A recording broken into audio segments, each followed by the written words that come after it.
Gaano kalakas si Luminous Valentine ang Queen of Nightmares? Si Luminous Valentine na kilala din bilang the Queen of Nightmares ay ginawa ng divine ancestor na si Twilight Valentine, gayunpaman siya ay nagrebelde sa gumawa sa kanya na humantong sa kamatayan ni Twilight. Bilang ikalimang membro ng Demon Lord Council nawala ni Luminous ang kanyang orihinal na kastilyo sa panahon ng pagwawasak ni Veldora. Sa kabila ng dagok na ito, siya ay nagtatag ng isang nakakatakot na puwersa ng militar sa buong mundo. Ito ay importanteng sabihin na si Luminous ay walang laban sa mga True Dragons katulad ni Veldora. Ang mga True Dragon ay nasa naiibang antas mga nabubuhay na puwersa ng kalikasan na tumatayo sa lahat ng mga pinakamalakas na nilalang na nabubuhay.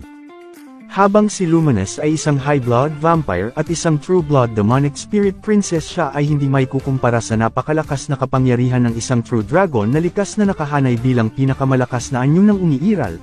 Pero si Luminous ay hindi mahina habang siya ay marahil maipapalagay na average true Demon Lord, malayong nilampasan niya ang mga bagong naipanganak na Demon Lord dahil sa kanyang millennia na self-improvement at malawak na karanasan.